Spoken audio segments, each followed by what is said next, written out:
আনন্দেরও মাস। রাসূল আকরাম সাল্লাল্লাহু আলাইহি ওয়াসাল্লাম এই মাসটাকে বলেছেন বীজ বপন করার মাস, জমিতে বীজ বপন করার মাস। যারা বলেন সুবহানাল্লাহ। সুবহানাল্লাহ। এই মাসে বীজ বপন করবেন।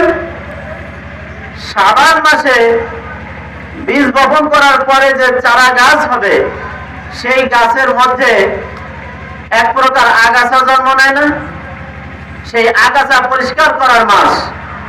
এবং রমজান মাস আসতেছে, সেই মাসটাকে বলা হয়েছে ফসল ঘরে তোলার মাস। যারা বলেন সুবহানাল্লাহ।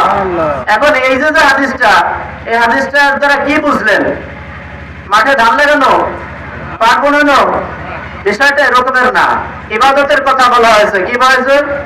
ইবাদতের কথা বলা হয়েছে। এই মাস থেকে প্রস্তুতি শুরু করতে হবে। আল্লাহ রাসূল সাল্লাল্লাহু আলাইহি ওয়াসাল্লাম এই মাসে একটা দোয়া করতেন, রব্বানা আল্লাহুম্মা বারিক লানা ফি রজব ওয়া শাবান ওয়া বাল্লিগনা রমাদান।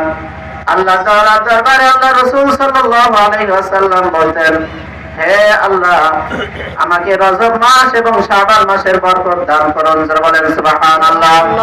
এবং সামনে যে রমজান মাস আসছে, এই রমজান মাস পর্যন্ত আমাকে হায়াত দান করুন, আমাকে রমজান মাসে পৌঁছায় দেন। যারা বলেন সুবহানাল্লাহ। এভাবে দোয়া করতেন। আমরা এই দোয়াটা করব। যে কথা বলতেছিলাম যে এই মাসটা যেমন শোকের মাস তেমন আনন্দের মাস। কেমনে শোকের মাস? শোকের মাস হলো এই মাসে রাসূল আকরাম সাল্লাল্লাহু আলাইহি ওয়াসাল্লামের সবচাইতে দুইজন প্রিয় ব্যক্তি ইন্তেকাল করেছিলেন। সেই দুইজন ব্যক্তি আপনারা বলতে পারেন তাদের নামটা কি? আপনারা কি রাসূলুল্লাহ সাল্লাল্লাহু আলাইহি ওয়াসাল্লামের দাদার নাম জানেন? কথা বলেন, জানেন? Abdul Muttalib. কি নাম বলেন তো? কথার উত্তর দিবেন। Abdul Muttalib.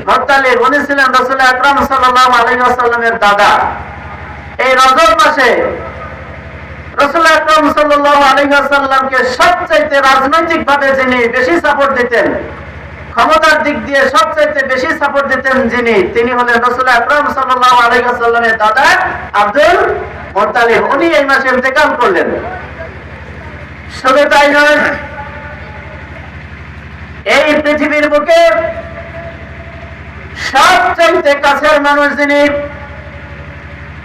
আল্লাহ রাসূল সাল্লাল্লাহু আলাইহি ওয়াসাল্লামকে অর্থনৈতিকভাবে সবচাইতে বেশি সাপোর্ট দিয়েছিলেন যে ব্যক্তি, তিনি হলেন রাসূল আকরাম সাল্লাল্লাহু আলাইহি ওয়াসাল্লামের প্রথম সহধর্মিণী। তার নাম হলো হযরত খাদিজাতুল কুবরা রাদিয়াল্লাহু